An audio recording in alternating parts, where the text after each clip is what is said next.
Hello guys, I wanted to make a video today. My last video got scrapped. I don't know if I'll be visiting that again. My the audio got messed up on my last video. I ended up fixing that issue. It was using the wrong thing as microphone. I sorted that out. I wanted to talk pretty openly today about so I think a lot, and it's something I used to not really do. Like, sure, I would think, but I didn't think about ideas or think in the way that I do now in the past. Now, when I think, it's more like, it feels more like I explore ideas and things. Um, I I try to follow ideas, through in a way. I basically So when it comes to like philosophy, there's people who, or like inspiration, people generally will be kind of like a copycat of their influences. They will hear something and then they really like what they hear, so they will parrot what they hear and try to explain it the way that it was explained to them. And I used to do that a lot, and I probably still do, but now I try to think about things on my own, try to understand things on my own. And a lot of that is actually outside of books. It's really it's really just like exploring the mind and the possibility of certain ideas, the possibility of like that you could even think certain things, and different sort of wagers that people can make in sort of investigating the different wagers people can make, and perhaps outcomes or temperaments. And a lot of this is observable in your own mind. If anyone has heard of Carl Jung or is familiar with him at all, he's popularized the idea of the collective unconscious, um, exploring the psyche. I haven't read a lot of Jung. I've read Eric Neumann, and I need to read more of him, but it really got me started with understanding tropes and archetypes and hero stories, um, and trying to understand collective fears, understanding symbology and motifs in literature and in movies and like anything, video games, and even in real life. I think stories are, see, the way that I think because it's a very independent way of thinking, that I think a lot of people get frustrated with it, because I sort of find my own since I find my own ideas, um there's I think there's this issue in society where people think that you have to present some sort of irrefutable evidence for everything that you say, that it has to be backed by scientific consensus and opinion, and that you can only be sort of a mouthpiece for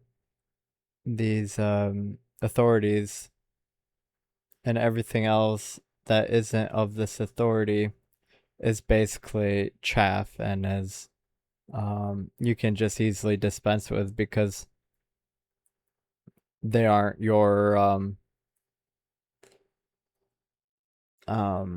oracles or your priests, even if it's in a secular manner.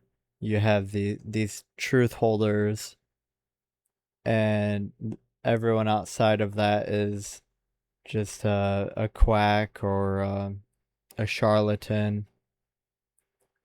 And I like to think very independently of consensus or what is considered, I guess, in vogue. I think a lot of ideas they get into vogue, and there's it, they call it, like, they say woke mind virus. Like it's captured a lot of people, or like ideological possession. There's this ideological capture of people where they become these sort of marionettes of certain ideological beliefs, sort of philosophies or whatever. They're in, I don't know if ensconced is the right word, but they're committed to a philosophy, and or like a team or whatever sort of wager. And what happens is people get fixed onto a single idea or even a set of ideas, and that becomes what their worship. And that to me is very, it's basically like, I think people shouldn't do that. I think people shouldn't commit to singular ideas or sets of ideas, and instead people should actively seek greater ideas and information, and allow their beliefs to be superseded by even greater beliefs in their pursuit of greater ideas. You're going to find something greater that is going to change your mind. And I think that's what people should do, is they should try to change their own minds. Um, and it's not to say, I think an issue with postmodernism is that any given idea is basically whimsy, or it's flimsy. Like any idea is, um, since any idea is corruptible, that there is no singular truth or whatever. There is no real truth, I think, is the claim of postmodernism. And I think whenever I talk about postmodernism, it's weird because the feedback that I get from people is they say I shouldn't talk about postmodernism because, I haven't read the the, the thinkers who are who popularized postmodernism. But in, in a way, I've developed my own understanding of what postmodernism is, and I want to sort of address that idea that I of postmodernism. Um, I hope that makes sense, but it's like it's like everyone sees a crime and everyone tries to describe the perpetrator. You know what I mean? And everyone's description might be a little bit different. It might vary a lot, even, but I want to bring that description to the table. Um, and this is kind of really going off. It's kind of off topic, but really, I just want people to find their own way. I want people to find their way in life, and I, I, I don't know what's going on exactly. Where if the reason if people okay, so people find their way through life through trial and error, And sometimes I feel like I don't know if it's intentional, if people are actively seeking, I guess, the heart of darkness. What I mean by that is like if people are purposely sabotaging their own life.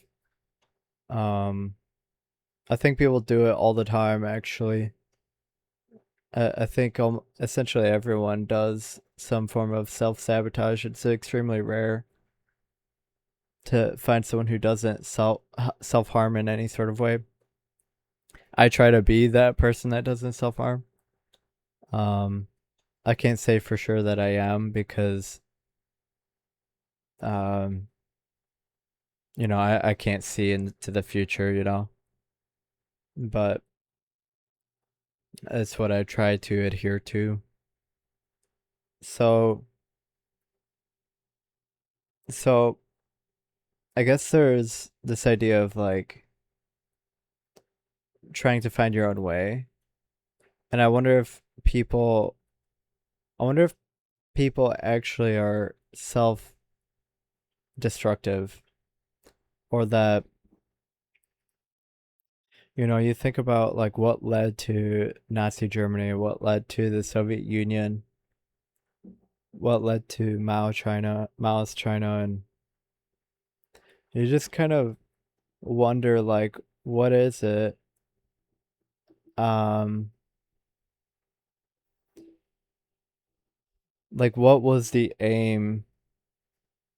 What was the purpose? What was the objective? And it's hard to say if the issue was, I wonder if the issue was that there was actually a lack of objective. I mean, obviously people would say, okay, well they have these objectives. They want to like eradicate the problem populations, the Jews, and that will somehow allow for utopia, whatever. But I keep thinking that um all of that is tertiary and secondary, that when people say all these things of virtue, these grand plans of achieving utopia or some sort of paradise, I feel like a lot of that is like a cover, and that people really are often just trying to get theirs.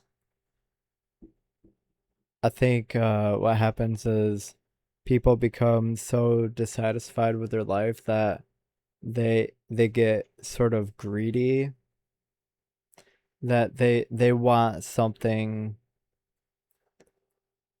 they want to have like experienced something in their life.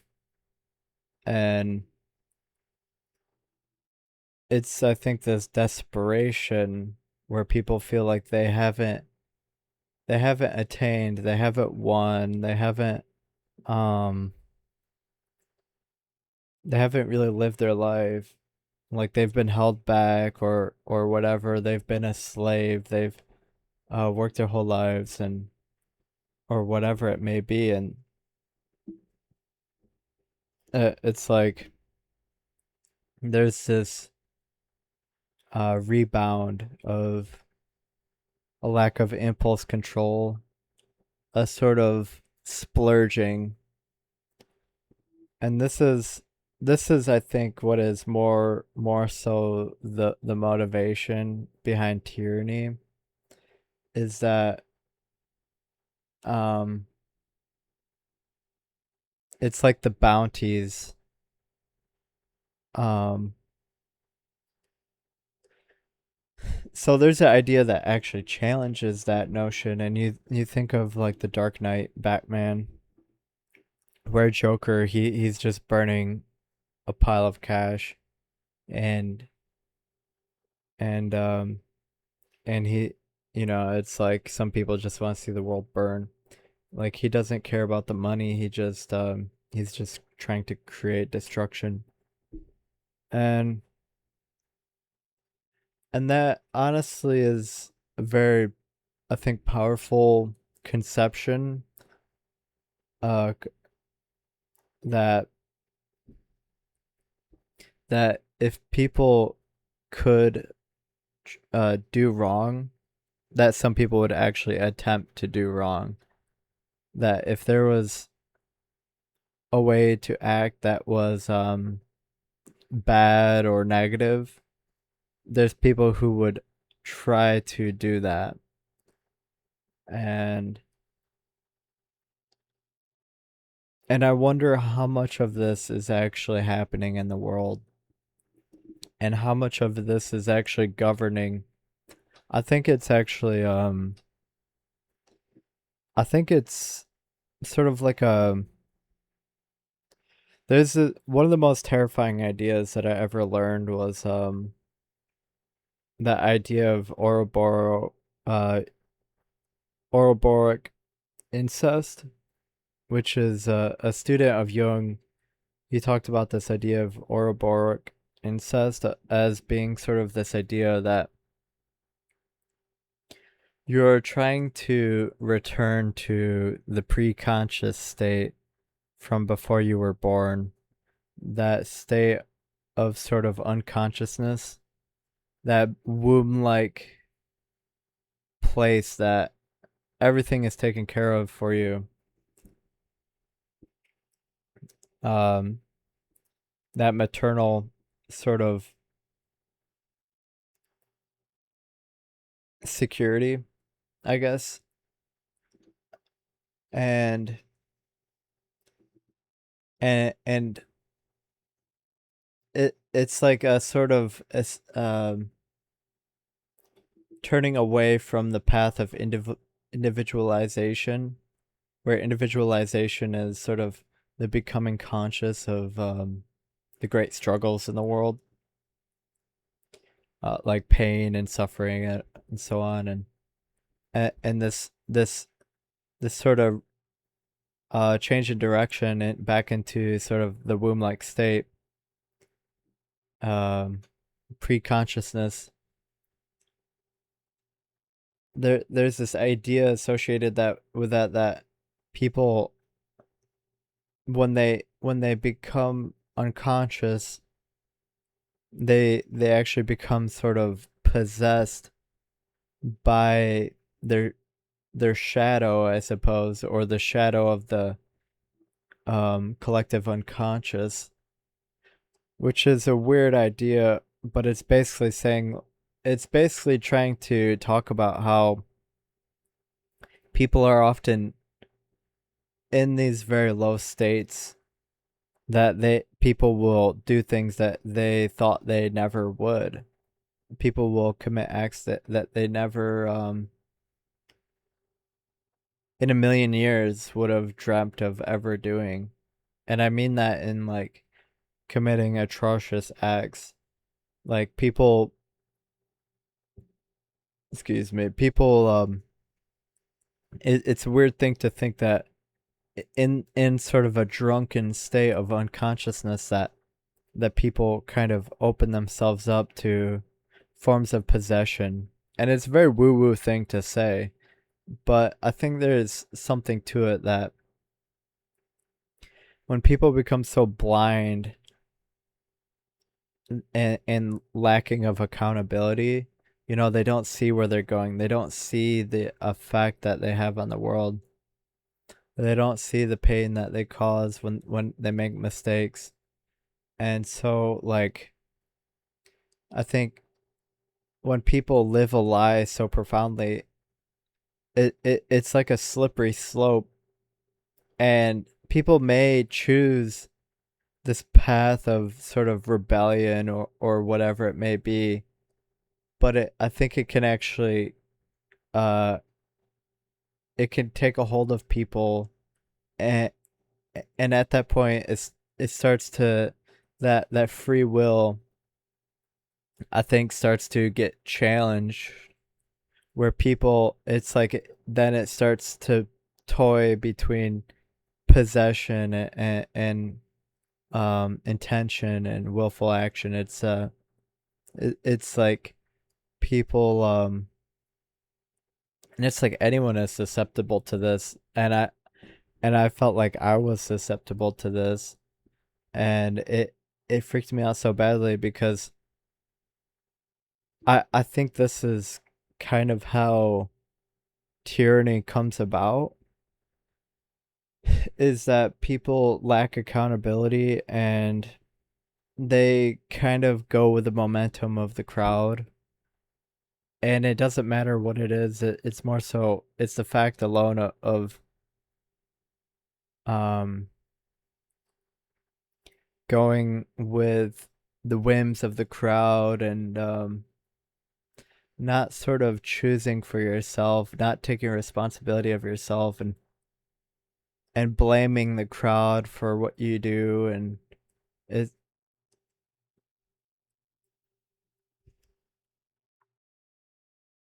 this is just kind of how I think, I guess. And I just feel like right now in the world is that there's basically a great possibility for tyranny to come back. And in many ways there are already like just like local tyrants and little dragons and stuff like that. There's a lot of, and it's, you want to talk about a controversial idea.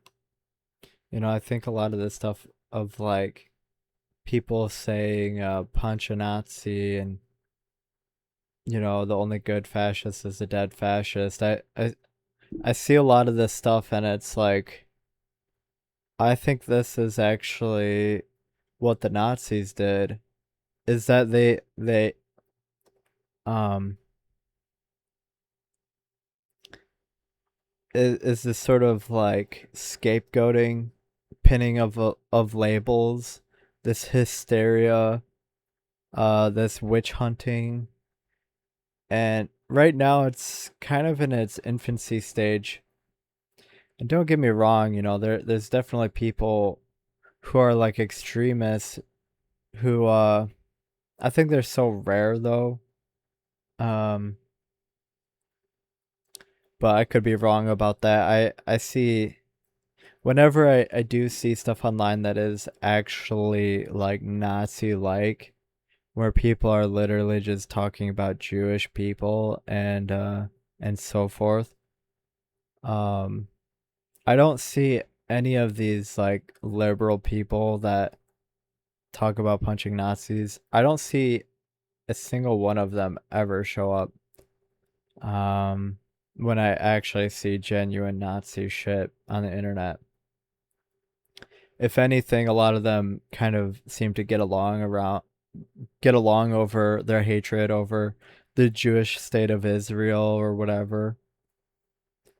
And it's like I don't even care about Israel. Like I I I don't care about like I don't care about states.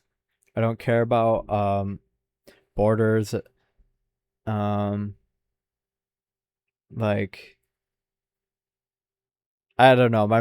I think my mind changes on that stuff quite a bit, I think, but um I think this idea of like the eternal state of Israel, I think it's just a total facade. Or not a facade, but it's totally not true. Like I don't think Israel is like some eternal state or whatever, or that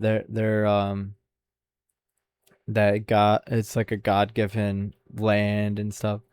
I don't believe in that stuff, okay? But at the same time, like when people start to like pin the Jews and Israel into like these grand conspiracies about like owning banks and hoarding wealth, or like the anti-capitalist sentiment of like you create this image of your mind of like a monopoly man who hoards wealth, and that's the reason why everyone's starving is because people are hoarding wealth, and people just take these ideas and they really just latch onto them. And I think at a certain point people are unable to discern from fiction and nonfiction. Like, people create these fictions in their head of like, oh, there's these evil demons that are roaming the streets and uh and just, they're sucking up all the wealth of all the poor people, or they're exploiting workers, um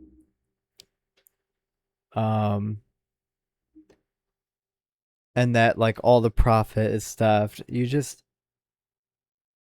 or that landlords are just scummy people, and these are all ideas that a lot of people actually like really sort of, I guess, believe in.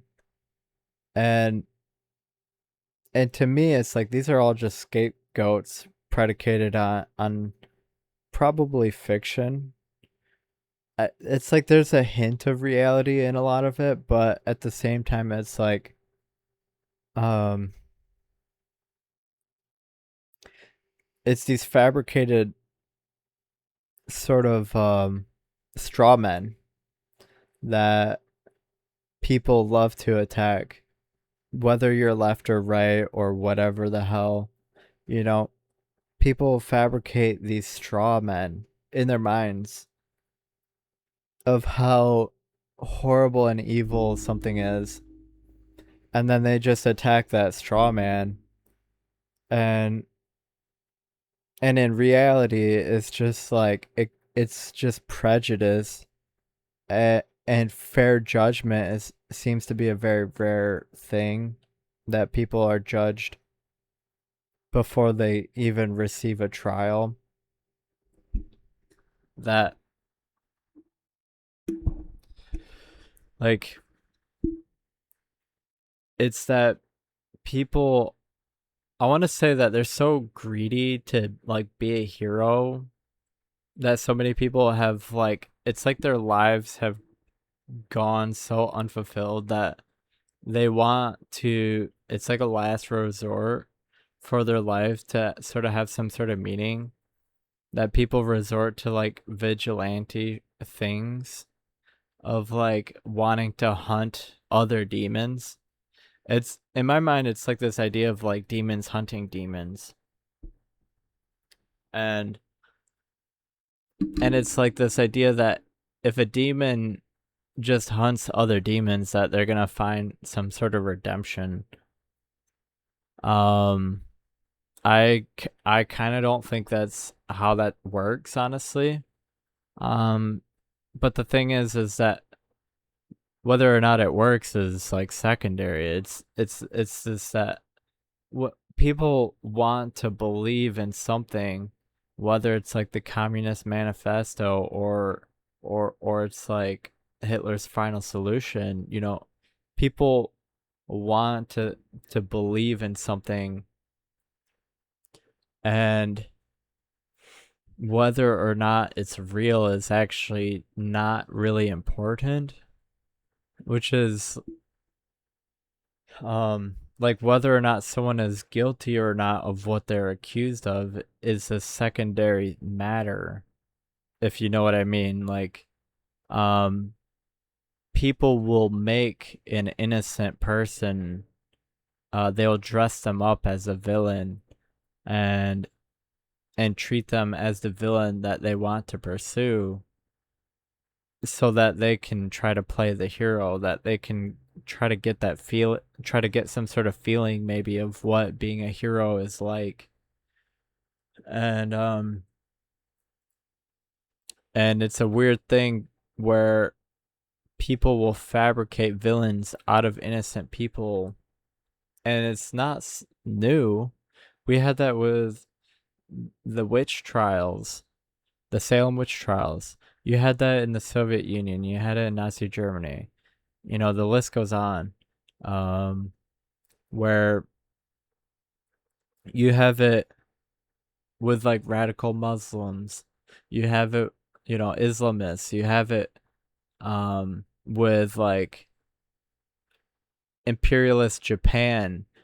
Again, when the rape of Nanking, they thought that China, like Japan was this island surrounded by these massive territories, and they felt like they were so boxed in that, and that they were the underdog for so long that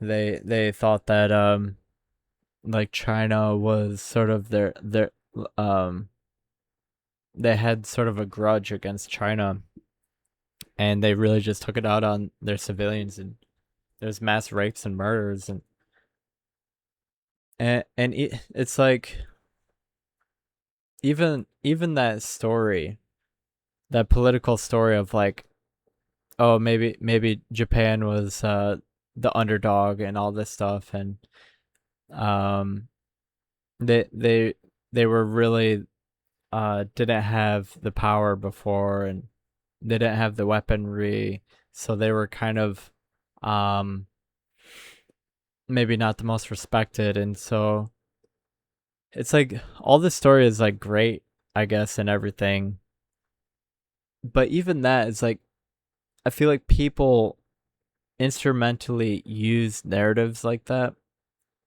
to sort of um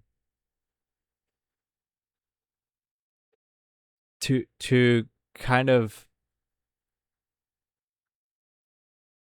almost as a mode of transportation for what for the more true desires. And it's like you got to find this story to sort of justify what you really want to do. um I think the desire comes before the I think the desire is what comes first in some sense. Like, it's like, imagine there's some guy who's very dissatisfied with his life. You know, he's maybe he works long hours, he does everything society tells him to do. He's he doesn't get paid worth a shit. He you know, he doesn't get respected by people, and maybe he's overweight or something. He's whatever it may be, chronically rejected by women. And then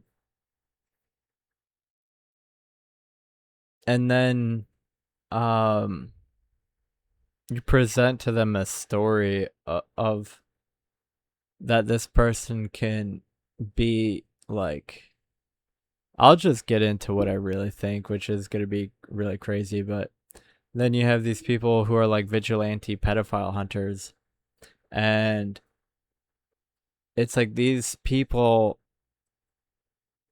I honestly think are just losers. Um it's kind of rough to say, but it's like I just think these people are losers, and the reason I say this is because I when I started hearing about this stuff, I I think I realized that I think a lot of these people that are doing this are actually struggling with that issue themselves. And this is about one of the most offensive things you can say to someone like that too. Um but there, I mean, you have these cases where some of these pedophile hunters, they actually get caught with having, you know, like the content, that material on their computer, whatever. They end up getting caught with it, and and it's this crazy thing because it's like they are the most, they're the most punitive people against. They're trying to be. It's like they're trying as hard as they can to show people how much they hate it. You know, how much they hate it, and by doing that, they're trying to make a case that you'd be the last. They would be the last person that you would suspect of ever doing something like that. I just see it as an elaborate cover.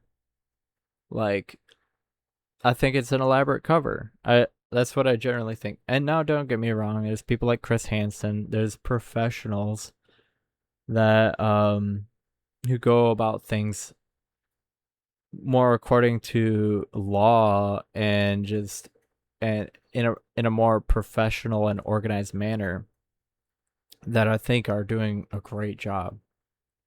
But it's these rogue people who I don't think have anything really going on in their life that I think it um it's kind of like a last resort,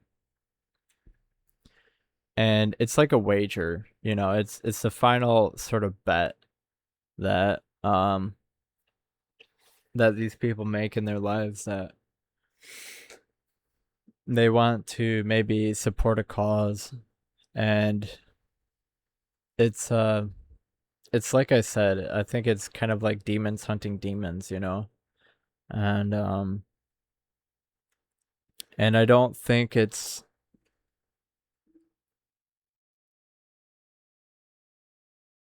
there's much winning with that.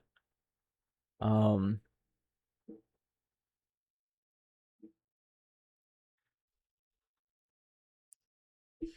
it's something that people, you're not really supposed to talk about, but I think it's stuff that a lot of people actually think, even if they won't admit it. um I think a lot of people think it. They just don't want to get on the wrong side of this. You know what I mean? It's like there's and I think that's what a lot of politics is these days, is you don't want to get on the wrong side of something. And that's primarily, I think, what a lot of the performativeness of politics is these days, is simply to show how good of a ideologue, or how good you are for whatever it may be, the group. It's like people will try to be. I see this where it's like they'll be the number one sort of. They'll try to be like the top guy. You know what I mean?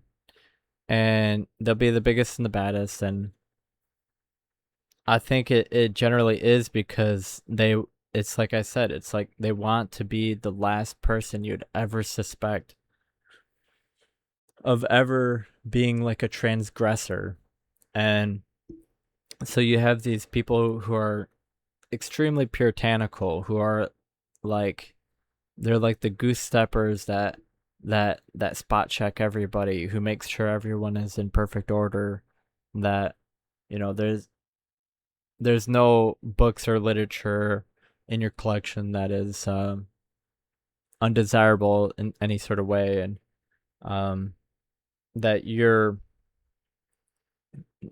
text messages, or the things, your letters to people, and your diary entries, they're all, it's a weird thing where people try to find something. They'll try to find dirt. These people that are trying to find dirt on other people, I think they do that because if they are in the highest positions of doing just that, then they I think they do it for immunity purposes. and and I think it's a lot of it is just self preservation. um you have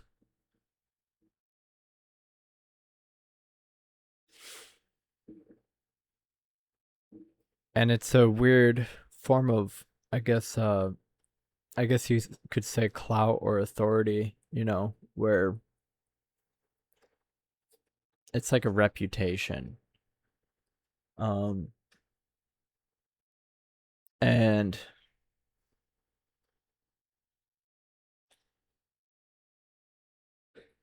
it's I don't know, I just feel like people make all kinds of wagers in this life, and you have these wagers that are um I would say they're not the best wagers to make. Um, instead of people, I think instead of trying to live in a way that's proper, they, I think people resort to these things as as sort of a last ditch effort. Um, yeah, like if you don't really have prospects of a future, I do think people are going to start to consider things that are, I guess, ways to in which that they just simply get theirs. You know what I mean? I think people feel deserving that that they're in a hard place, so they have to um like a big thing about Nazi Germany was that when Nazi Germany came to power, it was a proposed solution for the disparity of their state. I think a lot of people know that, but I don't think people really think about that. That it was a proposed solution, and that it's like, okay, what are you gonna do? Are you gonna be content living in a state that with things that are like suboptimal, or are you gonna do something to try to change that? And and there's I think you have a similar mentality nowadays too with people where it's like, okay, things a lot of people are struggling right now. Um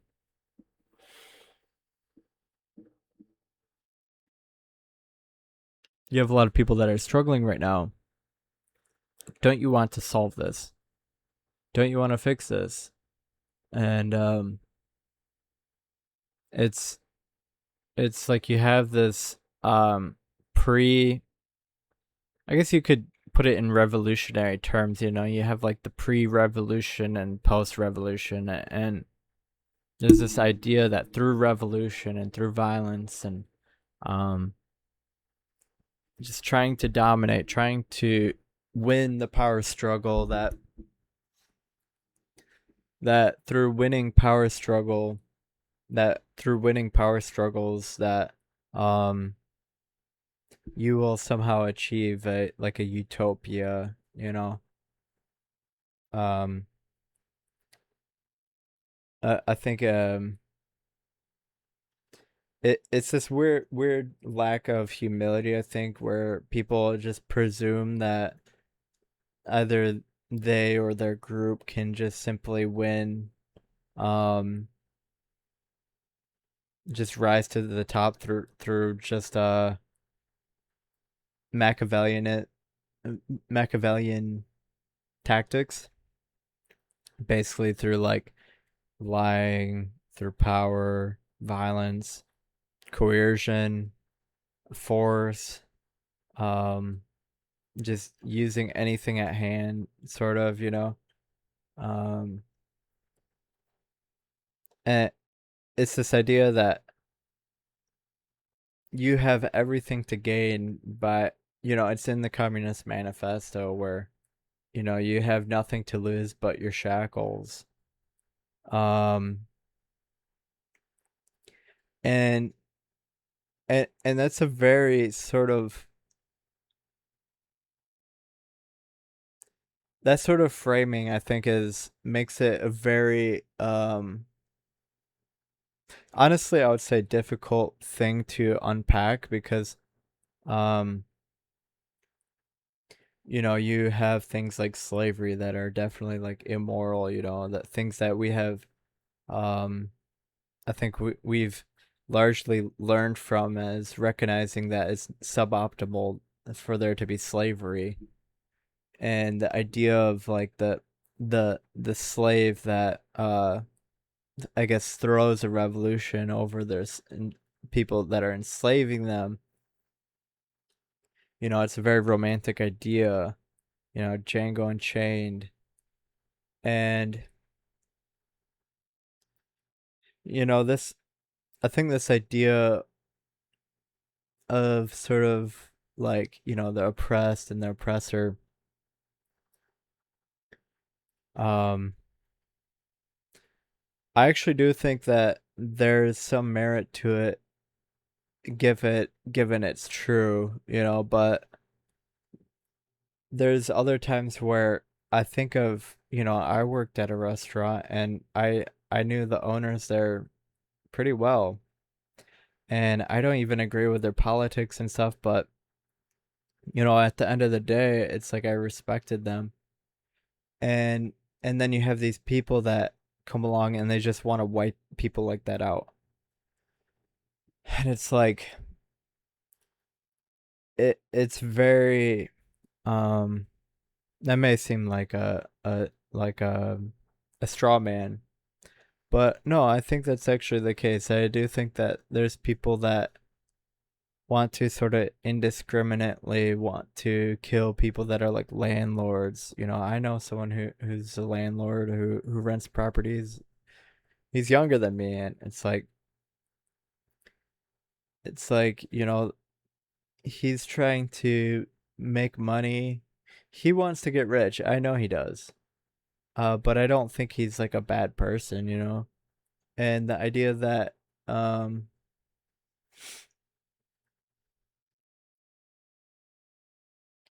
like say Maoist China, for example, where people like that would, this idea of like anyone who is not of like say the working class or of the poorest of the poor, that these people need to be their resources need to be taken and redistributed. And I just I think a lot of it just isn't really well thought through. um I think it's sort of impulsive in a way, that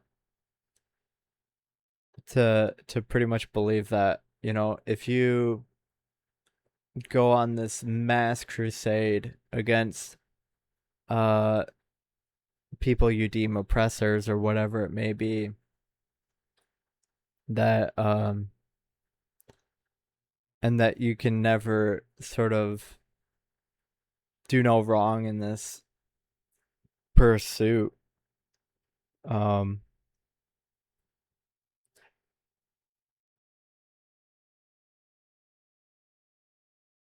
I don't know, I just don't really buy it. I think that I think like I said, I think a lot of the stuff like that is actually sort of like a mask or like a cover for the deeper motives. And I think a lot of the deeper motives are just to try to address a underlying satisfaction with life. Um, I think of like a race where, like Speed Racer or something like that, where you have everyone competing and you have like the bad guys and the good guys in the race, and we all know how that kind of goes. It's like the good guy, he plays pretty much by the rules. He tries to do things right and is virtuous and stuff. And then the bad guy, he's cutting corners, he's throwing oil on the road, he's sabotaging others, he's trying to sabotage the hero.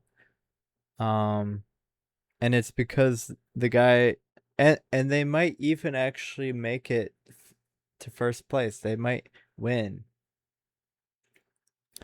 And I think you see a lot of that in the world where um you have people that are not really, they don't really have reservations against acting in ways that are deemed improper.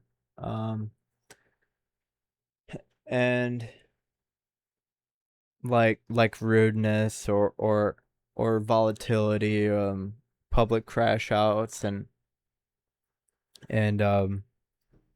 just like behavior, things like that. And so you, so it's like you have this dynamic of like the hero and the villain in the story. And um it's weird because it's like the villain is actually trying very hard to win. It's weird, and they're often like the tryhards. It's weird. Um,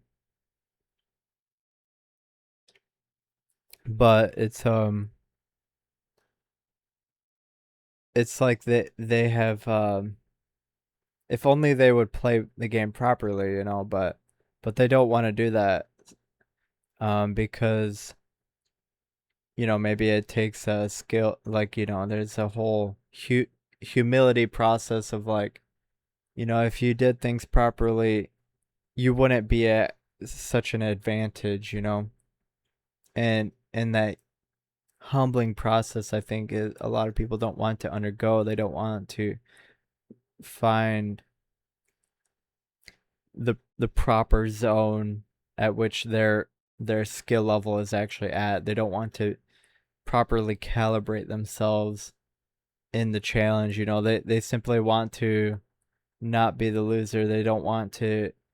Um they don't want to be anything other than first place, and they want all the things of the winner, and um it's a weird thing, but I think it's a metaphor for how a lot of people act. It's like I don't think people do things so improperly all the time that it's like no wonder that everything is like messed up. That's the way I see things, is like people do shortcuts that people do, but if only people actually tried to play things properly and do things right, that um the world, um there's a certain culture, I guess, where people, they don't play by the rules, and that's okay, that that it's just merely a competition, and all that matters is getting first. It's not, but I think what matters is how you play the game, and I think a lot of people have lost sight of that. Um, and instead you kind of have this desperation of like trying to achieve this utopia or heaven, and it's like through what means? And it's like that speed racer analogy of the villain and the hero of like, how is this utopia getting achieved? And just because you want to like get to a finish line or whatever, um, doesn't really, I think, justify all the things that you do to try to get there. If you're cheating and lying and stealing and sabotaging and deceiving and and doing all this sort of stuff, it's um like cheating. I think if people just stop cheating, um there's like a humility that comes with that, but I think there's a proper calibration that also comes with that. Um like you find your adequate skill level, and you're not you're not overextending yourself, you're not building yourself up too high, you're not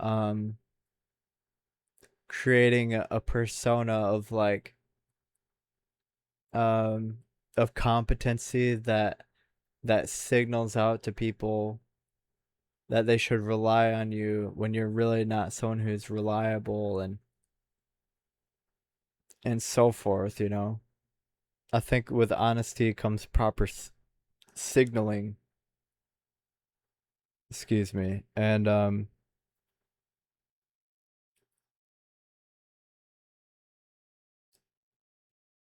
I don't know.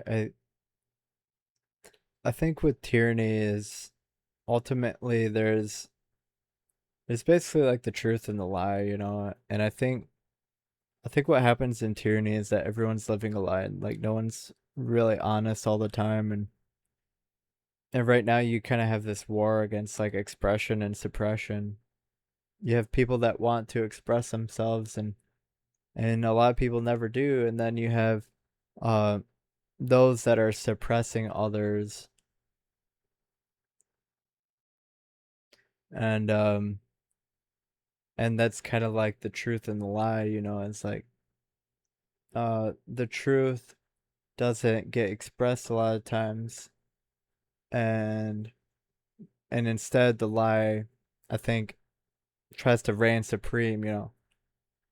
There's also this idea that I thought about where I think dragons are like um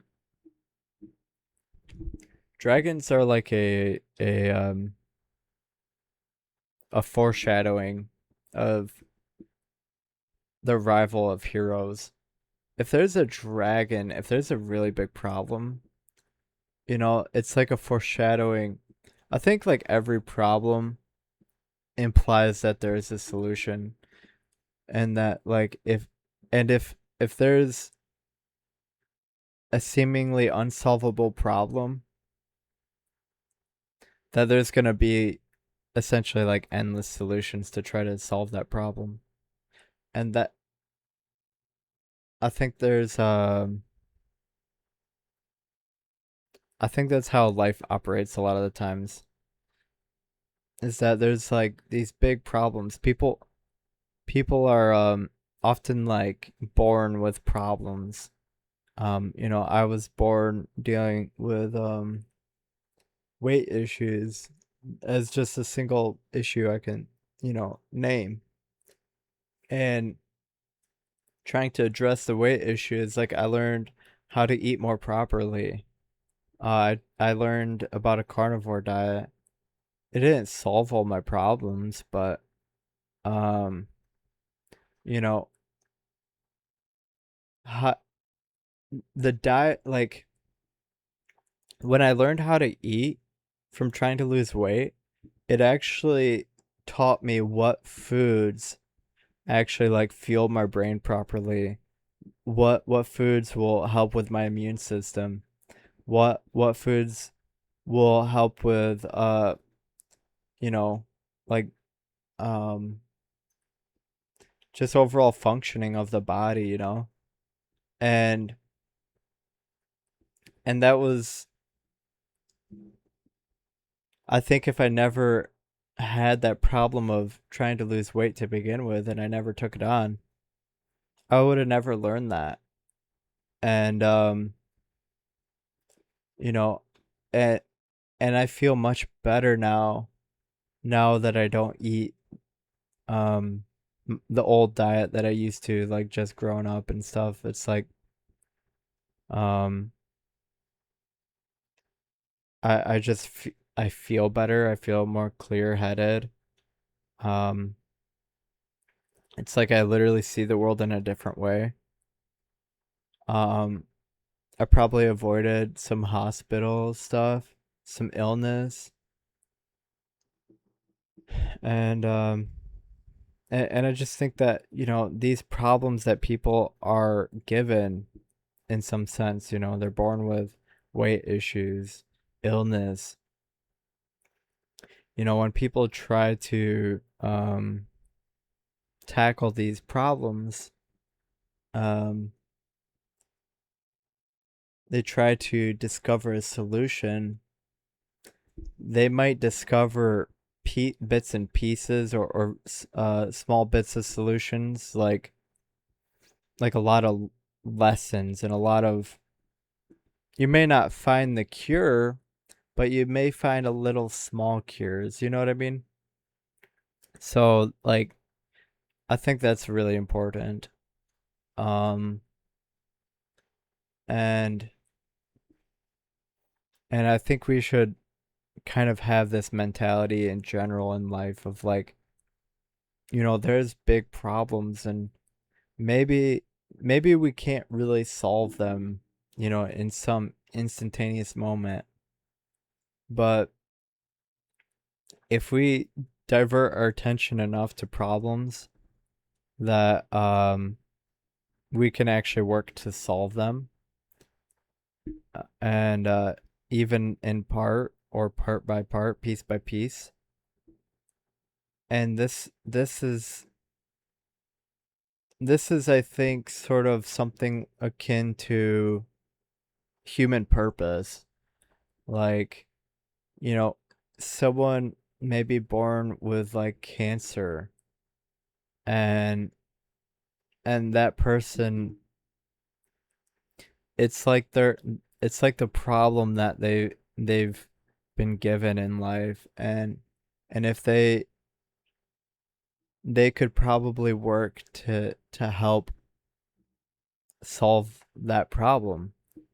um it's to work to try to actually like find a cure, and or how to improve outcomes. And I that's one thing I run into a lot of controversy with people, is that there's people who think that if you get something like cancer or whatever, that you're just doomed.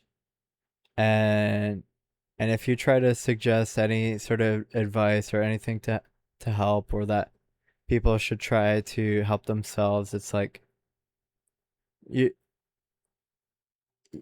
it's like you're people get people think I'm just gonna tell them that they should drink some sort of like herbal smoothie or some shit. And it's like, no. And it's like I won't even tell people like they should take ivermectin. It's like, no. That's that's that's a straw man. It's not to take away the reality of seriousness of something like cancer as something that is like easily solvable. But it's like, man, if people get on like a carnivore diet, if people stop eating junk food, if people stop eating processed foods, stop eating sugar, they go on a radically healthier diet, they they go on a whole just like health kick, and they maximize on their health. The issue is a lot of people don't do this beforehand. They don't do the preventative measures, and they wait until like a severe illness to finally try to you know to get things sorted out. Most people, they should be just trying to eat as healthy as they possibly can. Period. Um, and I think that's an independent goal from just like you have to try to achieve that within whatever limitations. And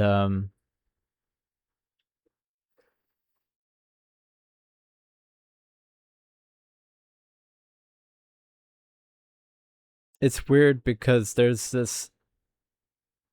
it's like there's this resistance, or when you want to face a serious problem, and you want to work to solve it, there's people who've already like packed it up and they're just ready. And it's like some people will even get offended if you try to help. Um, when you try to work towards solving a problem, there's people who think it may be unsolvable, but that's I think it's kind of the call to adventure. In a way, it's like, and like, I don't have cancer. I don't know if I have cancer. Like, it's funny, but like, I have no clue. I don't go to a doctor. I don't. Um, I think healthcare causes so much harm in the world that it causes more harm than the good that it does do. That I'd rather just go without. So many people are treated like lab rats and stuff. It's like, no thanks. Um, I don't want to go through that. I've gone through enough of that. I've gone through enough. And um yeah, I don't know. I think right now there's so much chronic illness in the world that um people will see something like a disease like cancer, and it's like it's a major problem, you know.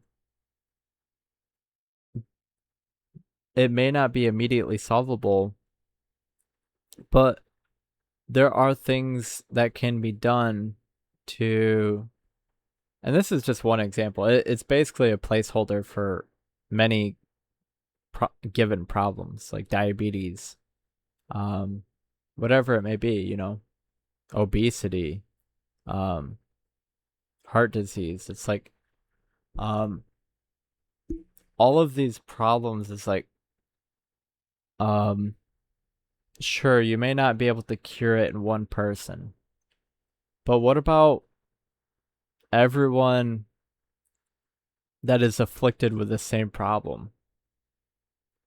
What if you could figure something out that was a breakthrough in in how this problem, in the severity that reduces the severity of the problem? You know what I mean? Um like I think that it this is radical, but I think that if people just simply ate a carnivore diet, if a lot of people adopted a carnivore diet, um healthy or sick, they just adopt it, they would have a much better health outcomes. And and even if people aren't don't adopt a carnivore diet, I think that if people are able to, just like eat some steak, man, just freaking eat some steak, like quit being vegan, um, quit, like try to stop eating processed junk, and like try to break your addictions. If people like try to break their addictions, like I think people, if there's more of a culture around breaking addictions, and um what's going to end up happening is that, so generationally, through famines and stuff, every generation, every preceding generation through famine is going to accrue more and more sort of compromises and health issues because of famine, because of the lack of uh, nutritional resources. There's going to be, people shrink in height, bone density issues, shrinking of the brain, um, and so on. And that's historically studied through famines, and but what is happening right now in the world is that it's kind of like a famine in a way. It's like it's like a famine in such a way that it's it's such a new thing that is going on in the world. It's only like a hundred 150 years old, something like that. 100 years, 200 years. It's very recent with the food, um, especially, and then the medications. A lot of that is just so new that people haven't adapted to a lot of it. You have obesity, you have all these diseases that are just new and in rates that are higher than ever. And we're basically seeing the first generations of this issue. I don't think people have that foresight to realize that this is actually going to get a lot worse through the next generations. People don't realize that at all. Um, that what processed food is doing to people, it's like generationally, it's going to compromise humans more and more. And so what's going to happen is it's going to get to a point where everyone's so sick that people are going to have to figure it out, and the people that figure it out, it's going to be like the sheep herd, and it's going to be like the single individuals that are like, this is fucking too much. This is fucking too much. The path in which this is going is fucked. I need to figure something else out. And so there's going to be people who adopt, meat-based diets, carnivore diets. Um, and those are going to be the people that turn around, and I think it's like,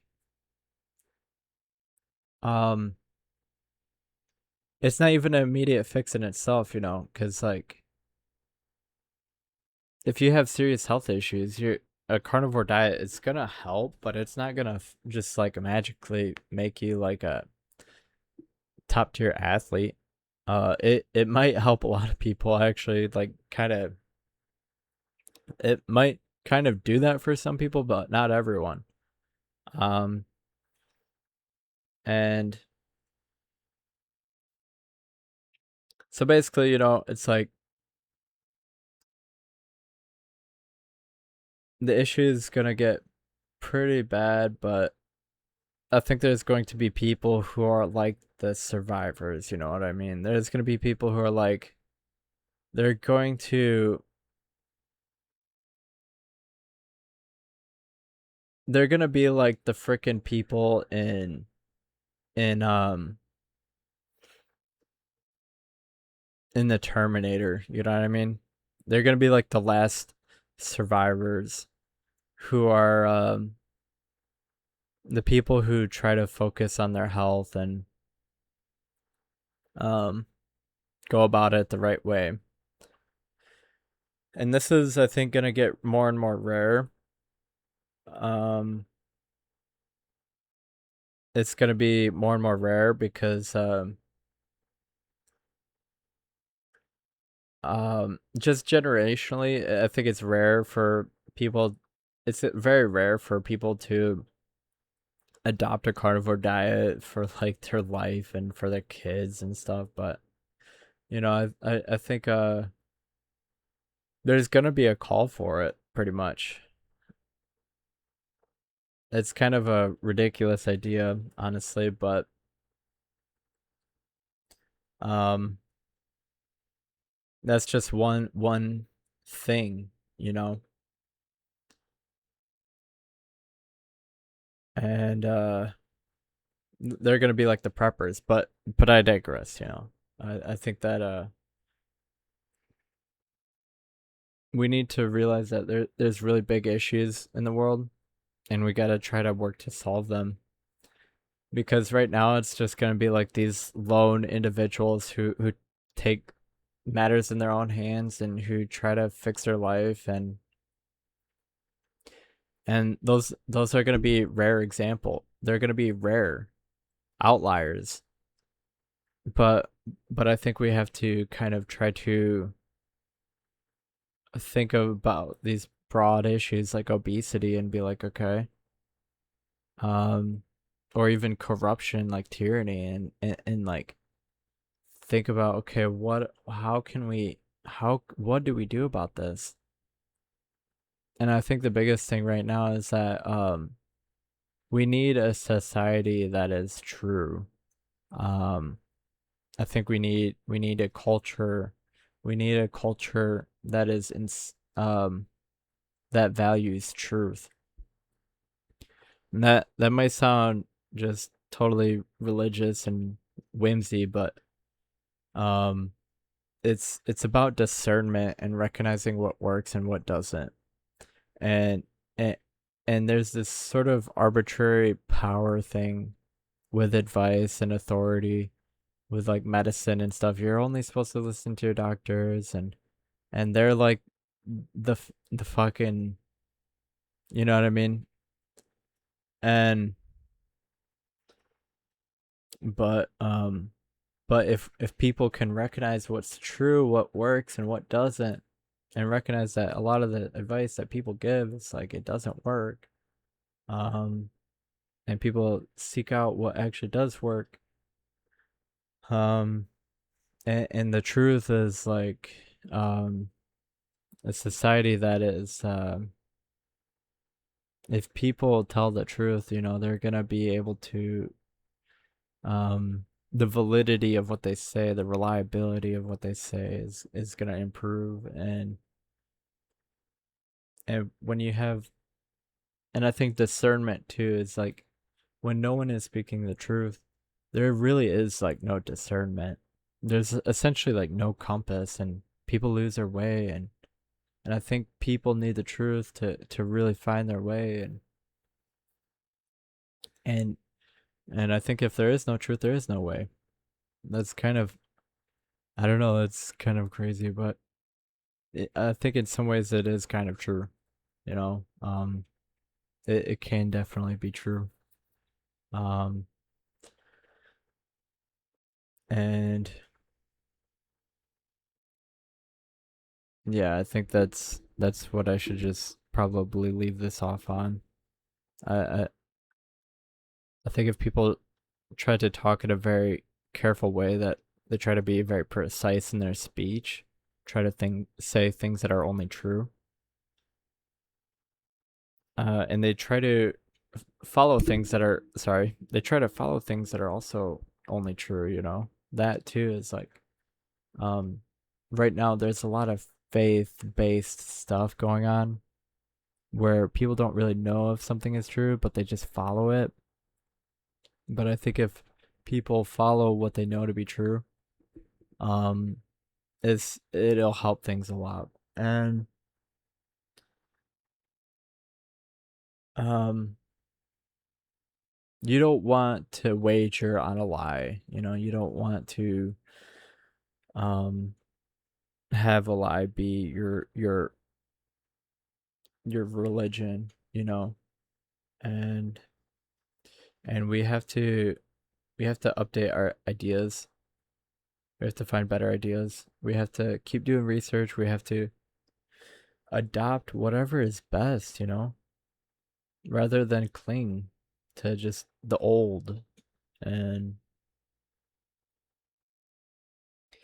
and I think if more people are truthful, there's going to be more discernment. People are going to be able to navigate better in the world.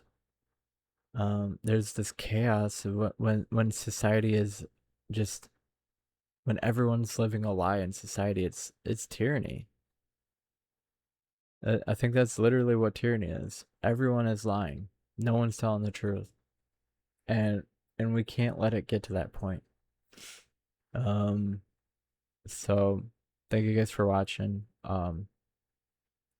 Let me know your thoughts. I know pretty much like no one watches these videos, but if anyone is sitting here watching this thing, let me know. Like I want to know if this has got you thinking about stuff. All right. Thank you guys for watching. Peace out. I started streaming on Twitch.